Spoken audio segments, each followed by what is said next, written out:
सुस्वागतम सुस्वागतम.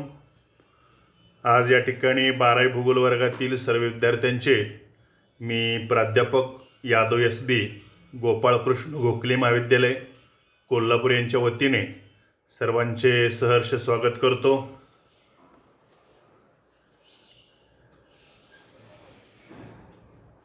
आज आपण या ठिकाणी व्हिडिओ क्रमांक 5 मध्ये प्रकरण क्रमांक 1 पुनर्रचित अभ्यासक्रमानुसार लोकसंख्या भागमधील आज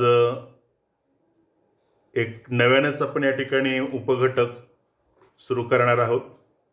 त्याच्यामध्ये लोकसंख्या वाढ आणि विस्फोट म्हणजेच त्या ठिकाणी आपल्याला लोकसंख्या संक्रमण सिद्धांत या व्हिडिओ क्रमांक 5 मध्ये सविस्तर आपण या ठिकाणी अभ्यास करणार आहे. आता बघा, या ठिकाणी गेल्या तासाला आपण विशेषतः जो व्हिडिओ क्रमांक 4 मध्ये जो अभ्यास केला त्याचा थोडासा आपण या ठिकाणी मागील आढावा घेणार आहे.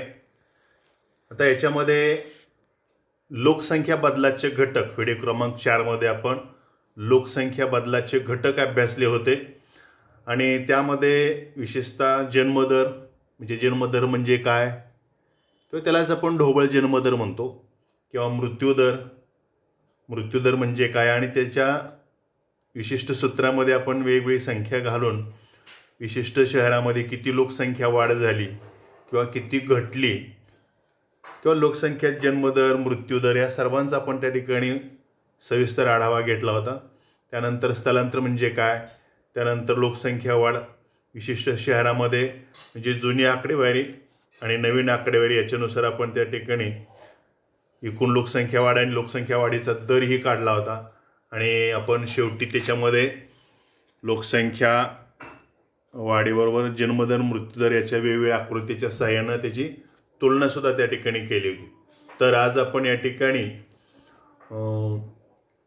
लोकसंख्या वाढ किंवा त्याला आपण विस्फोट म्हणतो किंवा आपल्याला पाठ्यपुस्तकामध्ये पान नंबर 9 किंवा पान नंबर 8 तक्ता क्रमांक 1.5 दिलेला आहे बघा. या तक्त्याच्या आधारे आपण लोकसंख्या वाढ किंवा विस्फोट याचा अभ्यास करणार आणि पुढील पान नंबर 9 आपल्याला त्या ठिकाणी काय करायचं आहे, लोकसंख्या संक्रमण सिद्धांत सांगायचं आहे. आता लोकसंख्या संक्रमण सिद्धांताचे एकूण 5 टप्पे आहेत, परंतु एकाच तासामध्ये आपल्याला त्या ठिकाणी 5 टप्पे घेता येणार नाहीत. त्यासाठी आपण या ठिकाणी अगोदर लोकसंख्या वाढ आणि विस्फोट हा एक तुम्हाला करून पहा असा एक तक्ता दिलेला आहे बघा. म्हणजे लोकसंख्या वाढ ही केवळ आणि केवळ जन्मदर आणि मृत्यूदर याच्यावरच अवलंबून आहे. म्हणजे कोणत्याही शहरामध्ये किती बालकं जन्माला आली आणि किती लोक दर 1000 लोकसंख्येमागे किती लोक मरण पावली यावर त्या ठिकाणी सगळं अवलंबून आहे. म्हणून इथं तक्ता दिला बघा 1.5 एकूण 4 दिलेले 4 कॉलम.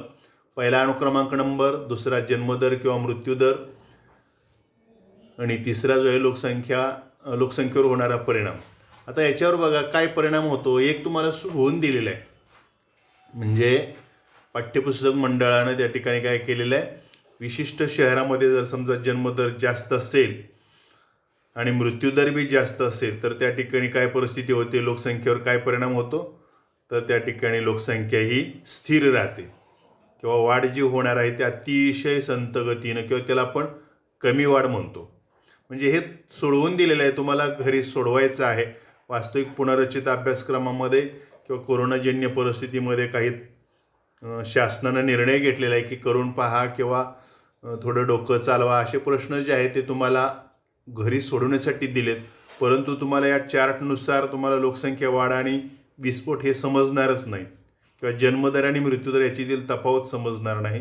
म्हणून हा मुद्दा मी तुम्हाला हा पॅराग्राफ जे आहे ते सोडवून घेतलेला आहे. आता बघा या ठिकाणी लोकसंख्या आणि वाढ विस्फोट जे आहे हा पहिला दिलेला सोडवलेला आहे. दुसरा बघा, विशिष्ट शहरामध्ये जर जन्मदर जास्त असेल आणि मृत्यूदर कमी असेल, कुठल्याही शहराचं, अगदी आपण कोल्हापूर शहराचं उदाहरण जर घेतलं, दर 1000 लोकसंख्येमागे जे एका वर्षामध्ये जन्मदर जास्त असेल आणि मृत्यू कमी जर कमी होत असतील तर त्या ठिकाणी काय होणार आहे, म्हणजे काय परिणाम होणार आहे, एकूण लोकसंख्येवर होणारा परिणाम काय दिले तर बघा, अति जास्त वाढ. म्हणजे हा जो आपण मुद्दा आज आपण स्वतंत्र अभ्यासासाठी निवडलेला जे आहे, म्हणजे अति जास्त वाढ होणार आहे, लोकसंख्या विस्फोट होणार आहे.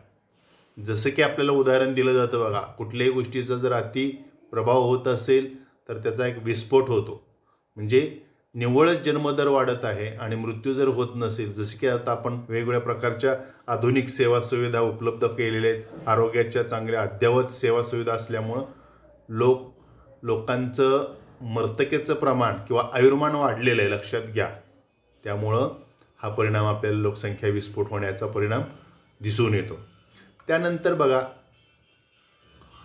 ज्या शहरामध्ये लोकसंख्या जास्त वाढ असेल, जन्मदर जास्त आणि मृत्यूदर जर कमी असेल तर त्या ठिकाणी साहजिकच जास्त वाढ होणार आहे. त्यानंतर बघा, दुसरा भाग दिलेला आहे, ज्या शहरामध्ये जन्मदर कमी असेल किंवा त्याला आपण घटता क्रम म्हणतो आणि तसंच मृत्यूदर सुद्धा त्या ठिकाणी कमी असेल तर तिथे काय होणार आहे, वाढ होणार परंतु कमी प्रमाणामध्ये. म्हणजे त्या ठिकाणी जन्मदर आणि मृत्यूदर समान असेल किंवा घटत्या प्रमाणामध्ये जर असेल तर ती वाढ होणार, पण कमी दरामध्ये किंवा कमी प्रमाणामध्ये होणार. आणि शेवटचं दिलं बघा 5वं उदाहरण, दोन्हीही भागामध्ये बघा इथं काय केलेलं आहे, जन्मदर कमी मृत्यूदर कमी, म्हणजे इथं स्थिर होणार आहे. इथं 4थ्यामध्ये काय केलेलं आहे, घटतं, म्हणजे थोडंसं घटलेलं आहे, जन्मदर घटलेला आहे. नेहमी जेवढा जन्मदर आहे म्हणजे दर 1000 लोकसंख्येमागे जो जन्मदर जे आहे त्यात कमी झालेला आहे, घटलेला आहे, म्हणून वाढ होणार परंतु कमी प्रमाणात. इथं काय म्हटलेलं आहे, दोन्ही कमी, जन्मही तेवढाच आहे आणि मृत्यूही तेवढाच आहे. म्हणजे दोन्ही जन्मदर मृत्यूदर समान असल्यामुळं त्या ठिकाणी लोकसंख्येवर काय परिणाम होणार आहे, लोकसंख्याही स्थिर राहणार आहे. जर झाड झाली म्हणजे काही अपवादात्मक काही भागामध्ये जर त्या ठिकाणी वाढ झाली तर ती अतिशय अल्प अशा प्रमाणामध्ये ती वाढ होणार आहे, लक्षात घ्या. तर आज आपण या ठिकाणी पुढच्या याच्यातून प्रत्यक्ष लोकसंख्या संक्रमण सिद्धांत अभ्यासू. आता याच्यामध्ये बघा, लोकसंख्या संक्रमण सिद्धांत अभ्यासत असताना याच्यामध्ये तुम्हाला पान नंबर 9 एक आकृती दिलेली आहे बघा. काय आकृती दिलेली आहे, त्याच्यामध्ये लिहिलेलं आहे, पहा बरे जमते का. तर यामध्ये आपल्याला स्वतंत्र त्याचा अभ्यास करत असताना आकृतीचं निरीक्षण फार महत्त्वाचं आहे. आकृतीचं निरीक्षण फार महत्त्वाचं आहे. आपलं जर आकृती निरीक्षण जर व्यवस्थित असेल तर आपल्याला या ठिकाणी प्रश्न सोडवणं फार सोपं जाणार आहे बघा. आता याच्यामध्ये बघा, पहा जमते का असं दिलेलं आहे.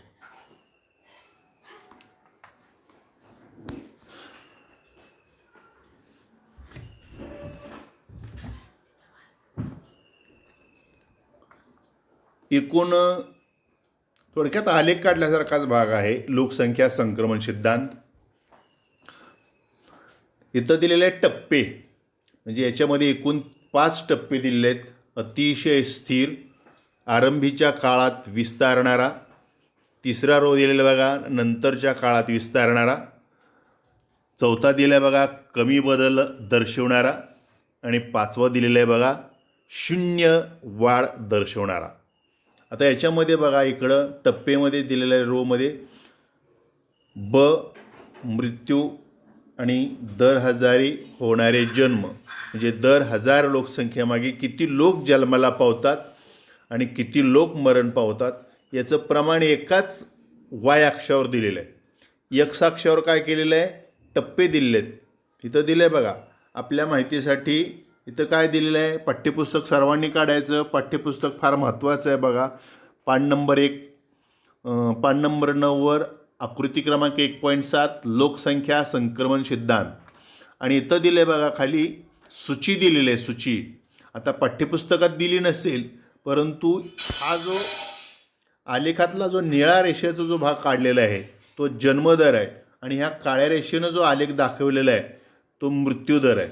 म्हणजे सदर आकृतीमध्ये तुम्हाला या लोकसंख्या संक्रमण सिद्धांताचा अभ्यास करत असताना काय करावं लागेल, ही काळी रेषा कुठे गेलेली आहे, निळी रेषा कुठे गेलेली आहे, म्हणजे जसं की आलेखामध्ये आणि इकडं वाय अक्षावर काय केलेलं आहे, वाढता क्रम दिलेला आहे. दर 1000 लोकसंख्येमागे जन्म आणि मृत्यूदर किती मरण पावतात इथं शून्य दिलेलं आहे. 10, 20, 30, 40 म्हणजे दर 1000 लोकसंख्येमागे 40 लोक मरण पावतात. म्हणजे हा वाय अक्षावर त्या ठिकाणी जन्म आणि मृत्यूची नोंद केलेली आहे आणि एक्स अक्षावर काय केलेलं आहे, टप्पे दिलेले आहेत. लोकसंख्या संक्रमणाचा पहिला टप्पा, दुसरा टप्पा, तिसरा टप्पा, चौथा टप्पा, पाचवा टप्पा आणि पहिल्या टप्प्यात काय परिस्थिती निर्माण होते ते दाखवलेले आहे. अतिशय स्थिर. दुसऱ्या दिलेल्या आरंभीच्या काळात विस्तारणारी म्हणजे सुरुवातीला थोडेसे विस्तारल्याने परत खाली झोकलेले. तिसऱ्या टप्प्यात दिलेले आहे नंतरच्या काळात विस्तारणे. ह्या दोन्हीत फरक बघा. आरंभीच्या काळात विस्तारणारी आणि नंतरच्या काळात विस्तारणारी. कमी बदल दर्शवणारी आणि शून्य वाढ दर्शवणारी. इथं अजिबात वाढ झालेली नाही, उलटं इथं घट झालेलं आहे बघा. तर आज आपण या ठिकाणी अगोदर या पुस्तकामध्ये काय केलेलं आहे, तुम्हाला स्वाध्याय दिलेलं आहे बघा. आकृती क्रमांक 1.7 मधील आलेखाचे काळजीपूर्वक निरीक्षण करा व खालील प्रश्नांची उत्तरे द्या असा प्रश्न दिलेला आहे बघा. आता त्याच्यासाठी आपल्याला काय करावं लागेल, अगोदर आकृती पाहण्यापेक्षा अगोदर आपल्याला काय करावं लागणार आहे, आलेखाचे काळजीपूर्वक निरीक्षण करा आणि खालील दिलेल्या प्रश्नांची उत्तरे द्या. आता प्रश्न बघा, आलेखातील निळी आणि काळी या रेषा काय दर्शवतात. एक लक्षात घ्या, इथं मी सूचीबी दिलेली आहे. निळी रेषा काय दाखवते, जन्मदर. इथं बघा जन्मदर रेष ओढून दिलेली आहे, इथं जन्मदर. म्हणजे या आलेखामध्ये निळी रेष जे विशिष्ट शहरामधला दर 1000 माणसामागे किंवा दर 1000 लोकसंख्येमागे जन्मदर दर्शवलेला आहे. आणि दुसरं दिलेलं आहे काळी रेषा काय दाखवते, इथं सुद्धा मी लिहिलेलं आहे मृत्यूदर आणि इथं सुद्धा दाखवले बघा काळी रेषा. म्हणजे सदर आलेखामध्ये काळी रेषा ही मृत्यूदर, विशिष्ट शहरामध्ये दर 1000 लोकसंख्येमागे किती लोक मरण पावले हे या ठिकाणी स्पष्टपणे दाखवलेलं आहे. आता इथं जर आपण त्या ठिकाणी थोडंसं हा स्वाध्यायाचा भाग झाला, प्रत्यक्ष आपण त्या ठिकाणी सोडवलेला भाग बघूया. बघा, निळी रेषा जन्मदर, काळी रेषा मृत्यूदर. दुसरा प्रश्न आहे बघा, आलेखात दर्शवलेला हिरवा भाग काय दर्शवतो. आता इथं उत्तर न वाचता अगोदर इथं हिरवा भाग बघा. इथं म्हणजे आलेखात दर्शवलेला हिरवा भाग काय दाखवतो, नैसर्गिक वाढ. म्हणजे किती नैसर्गिक वाढ झालेली आहे हे इथं दाखवलेलं आहे बघा. म्हणजे जन्मदर आणि याच्या मृत्यूदराच्या मधला तफावतीचा जो भाग आहे ती नैसर्गिक वाढ झाली. म्हणजे जन्मले किती लोक आणि मरण किती पावले, जे वाचले जे आहे ती नैसर्गिक वाढ झाली, लक्षात घ्या. तिसरा प्रश्न दिलेला बघा, आलेखात दाखवलेला निळा भाग काय दाखवतो. आता हे जसा हिरवा भाग दाखवलेला आहे की नाही, तसाच हा निळा भाग दाखवलेला बघा. इथं नैसर्गिक घट म्हटलेलं आहे. तर आपलं उत्तर काय येणार आहे, आलेखात दर्शवलेला निळा भाग काय म्हणते तिथं फक्त काय करायचं आहे, लोकसंख्येचा नैसर्गिक घट. म्हणजे लोकसंख्येमध्ये नैसर्गिक घट दाखवलेली आहेत. नैसर्गिक घट म्हणजे हा जन्मदर काय झाला इथं घटलेला आहे. म्हणजे आजच्या परिस्थितीमध्ये एवढ्या आरोग्याच्या सुविधा निर्माण झालेल्या आहेत, माणूस मरायला तयार नाही. काही जरी झालं तर लगेच त्याच्यावर उपचार करून जे आणखी 5 वर्ष, 4 वर्ष, 2 वर्ष आपल्याला कसं जगता येईल याच्याकडे तो कटाक्षानं पाहतो. त्यामुळे इथं नैसर्गिक घट झालेली आहे. त्यानंतर बघा प्रश्न चौथा, कोणकोणत्या टप्प्यात जन्मदर हा मृत्यूदरापेक्षा अधिक आहे. इथे एकूण 5 टप्पे दिलेले आहेत. एकूण 5 टप्पे दिलेले आहेत. या 5 टप्प्यामध्ये काय केलेलं आहे, इथं प्रश्न विचारलेला आहे, कोणकोणत्या टप्प्यात जन्मदर हा मृत्यूदरापेक्षा अधिक आहे. आता इथं दिलं बघा उत्तर, पहिल्या आणि दुसऱ्या व तिसऱ्या टप्प्यात. आता इथं जर तुम्ही पाहिलं जन्मदर हा पुढं वर वर वर वर गेलेला आहे आणि थोडासा तिसऱ्या टप्प्यात काय झालेला आहे, किंचित खाली आलेला आहे. इथं म्हणजे एकूण लोकसंख्या वाढीचा हा लाल रेषा आहे ना, ही एकूण लोकसंख्या वाढीची रेषा आहे. म्हणजे या आलेखामध्ये हे संमिश्र आलेख आहे, बहुरेषालेख म्हणतो ना, तसा हा आलेख काढलेला आहे. आणि याच्यामध्ये जन्मदर, मृत्यूदर आणि एकूण लोकसंख्या वाढ दाखवलेली आहे. म्हणजे जन्मदर आणि मृत्यूदरावरच या ठिकाणी एकूण लोकसंख्या अवलंबून आहे. म्हणजे लोकसंख्या ही अगोदर जन्मदर, मृत्यूदर आणि मग नंतर लोकसंख्या वाढ आहे, लक्षात घ्या. तर याच्यामध्ये काय केलेलं आहे, पहिला आणि दुसरा टप्पा जे आहे जन्मदरही अधिक आहे आणि मृत्यूदरही अधिक आहे. फक्त दुसऱ्या टप्प्यामध्ये जन्मदर तसाच राहिलेला आहे, थोडासा किंचित कमी झालेला आहे, मात्र मृत्यूदर हा खाली घटलेला आहे. सुरुवातीच्या काळामध्ये जास्तच आहे पण निम्म्यातून त्या ठिकाणी काय झालेलं आहे, घटलेलं आहे. म्हणून काय म्हटलेलं आहे, पहिल्या, दुसऱ्या व तिसऱ्या टप्प्यामध्ये काय झालेलं आहे, मृत्यूदर जन्मदरापेक्षा मृत्यूदरापेक्षा कमी आहे. मृत्यूदरापेक्षा जन्मदर हा मृत्यूदरापेक्षा कमी आहे, म्हणजे हा जास्त आहे, मृत्यूदर घटलेला आहे. आता इथं बघा कोणकोणत्या टप्प्यात जन्मदर हा मृत्यूदरा एवढाच आहे.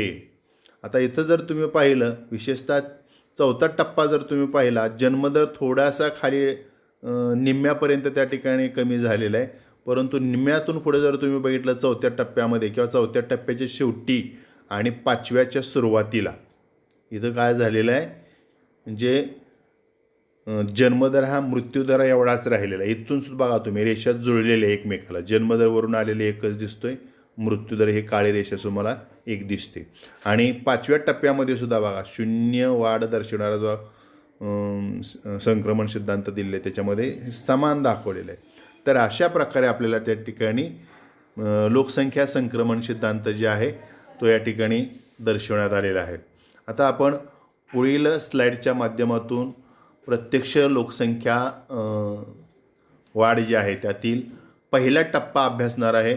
पहिला टप्पा जो आहे तो अतिशय स्थिर असा टप्पा आहे, म्हणजे याच्यामध्ये जन्मदर मृत्यूदर आणि लोकसंख्या वाढ ही समसमान आपल्याला आढळते.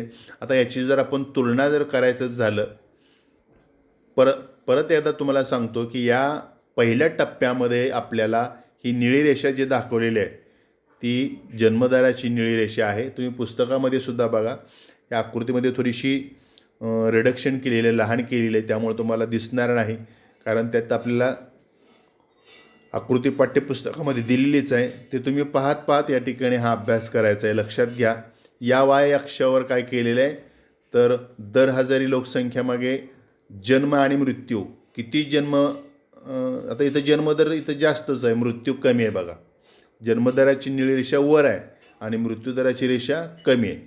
आता फक्त या पहिल्या टप्प्यामध्ये हा पहिलाच टप्पा फक्त बघायचा, ही पुढची बघायची नाहीत, हे फक्त पहिलाच बघायचा. थोडक्यात बघा, मी झूम करून सांगतो तुम्हाला.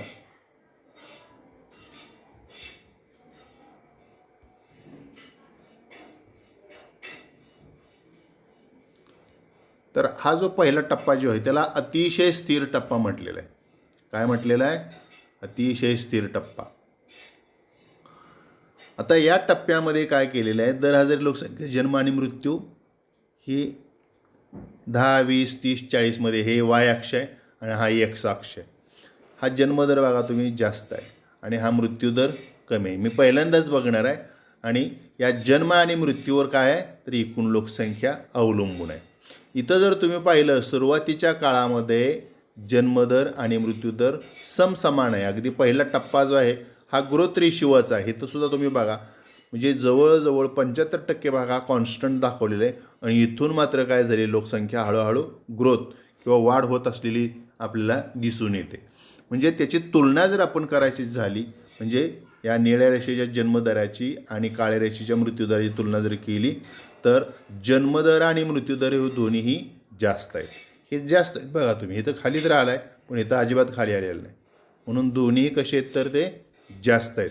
म्हणून त्याच्यावर आपल्याला काय केलेलं आहे तर या जास्त लोकसंख्या जन्मदर मृत्यूदरामुळे एकूण लोकसंख्या वाढ ही काय झालेली आहे, स्थिर पण कमी प्रमाणामध्ये, अगदीच अशी वर गेलेली नाही. लक्षात घ्या, काय अशी वर गेली नाही, म्हणजे 40चं 50 झालेलं नाही.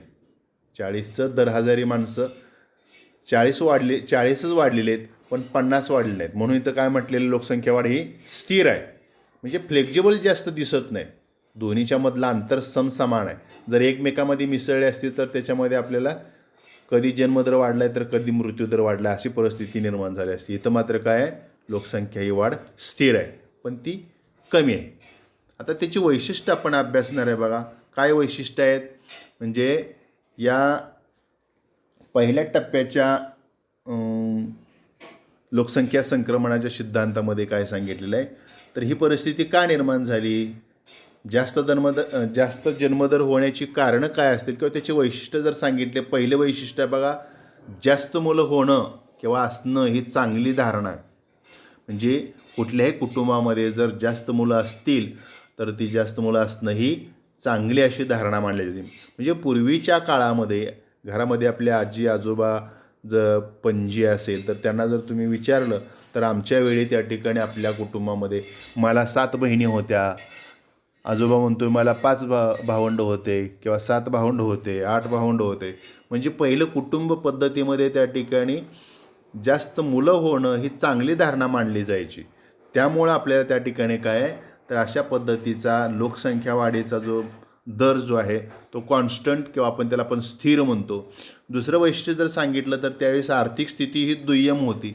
आता जी आपली आर्थिक स्थिती सुधारलेली आहे म्हणजे आपल्याला वेळेवर त्या ठिकाणी चांगलं अन्न भेटतं. तसं पूर्वीच्या काळीच्या प्राथमिक गरजा ज्या होत्या त्या मोजक्या प्राथमिक गरजा होत्या. याच्यामध्ये कुठल्या प्रकारच्या सेवासुविधा जास्त असत नव्हत्या. म्हणजे तिथं आर्थिक स्थिती ही कशी दुय्यम स्वरूपाची होती.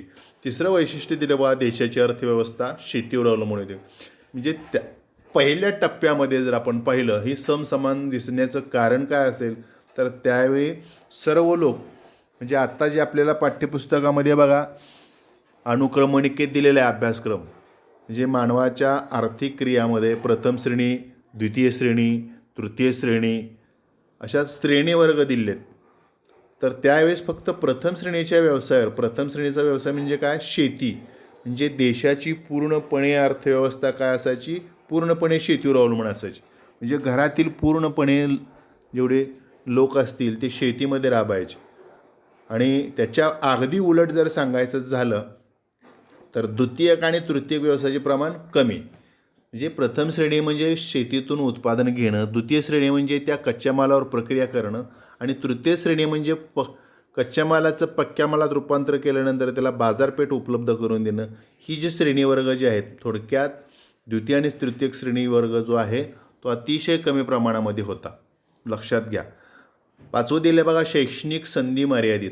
म्हणजे पूर्वीच्या काळी शिक्षण घेतलं जात नसायचं किंवा विशेषतः महिलांना शिक्षण देणं हे पाप समजलं जायचं किंवा प्रजनन दर अधिक होता. म्हणजे पूर्वीच्या काळी विशेषतः एका महिलेला 3, 4 किंवा जास्त जुन्या काळामध्ये जर आपण गेलो तर तिथं जास्त मुलांना जन्म देणं हे चांगलं मानलं जायचं. आता त्याची जर आपण कारणं जर लक्षात घेतली त्यावेळेस हा ग्रोथ रेशो एवढा जास्त का होता तर तिथं मोठी कुटुंब आरोग्याकडे दुर्लक्ष करायचे. म्हणजे त्या ठिकाणी पूर्वीच्या काळी आरोग्याच्या सेवासुविधा ज्या आहेत अतिशय अल्प प्रमाणामध्ये असायच्या. त्यामुळं आरोग्याकडं फारसं दुर्लक्ष दिलं जायचं नाही. आता जर आपल्याला साधी सर्दी ताप खोकला जर आला तर लगेच आपण त्या ठिकाणी डॉक्टरकडे जातो. तसं पूर्वीच्या काळी त्या ठिकाणी ते डॉक्टरकडे जात नसायचे. त्यानंतर दिल्या बघा स्वच्छतेचा अभाव. म्हणजे स्वच्छता नसायची त्यामुळं रोगराई लवकर व्हायची. तिसरं दिल्या बघा वैद्यकीय सेवासुविधाचा अभाव. म्हणजे सुविधाच नसायच्या. अशा प्रकारे आपण या ठिकाणी पहिला टप्पा म्हणजेच त्याला आपण अतिशय स्थिर टप्पा म्हणतो. फारसा वाढ आपल्याला त्यात दिसत नाही. आता हा दुसरा टप्पा दिला बघा आरंभीच्या काळात विस्तारणारा. इथं दिलं आहे दुसरा टप्पा आरंभीच्या काळात विस्तारणारा.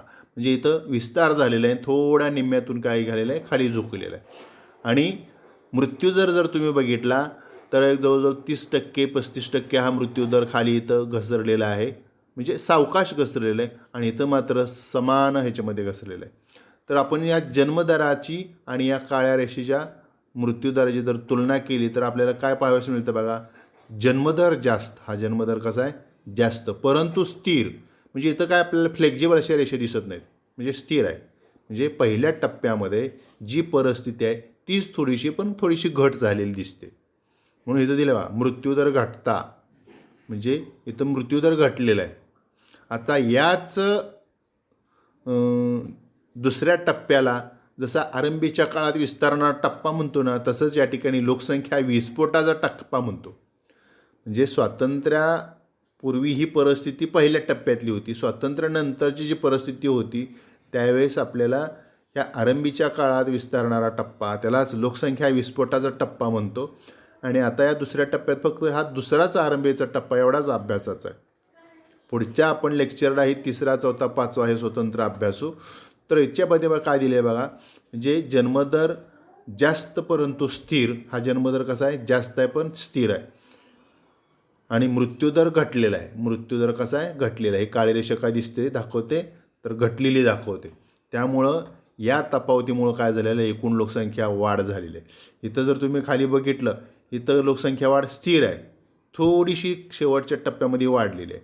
परंतु पहिल्या टप्प्याच्या तुलनेने जर तुम्ही पाहिलं, ही लोकसंख्या, एकूण लोकसंख्या म्हटल्यावर ही म्हणजे ही नारंगी रंगाचा जो भाग दाखवलेला आहे ही लोकसंख्या वाढ दाखवलेली आहे, आणि हिरवा जो भाग दाखवलेला आहे जन्मदर आणि मृत्यूदर याच्यामध्ये होणारी लोकसंख्या म्हणजे नैसर्गिक वाढ कशी दाखवलेली ती दाखवलेली आहे. आणि त्याचाच परिणाम खाली आपण काय केलेलं आहे, एकूण लोकसंख्येवर दाखवलेलं आहे. म्हणजे इथं कसं बघा, हा ग्रोथ रेशिओ वाढलेला आहे. म्हणजे इथं काय झालेलं आहे, लोकसंख्या विस्फोट झालेला आहे.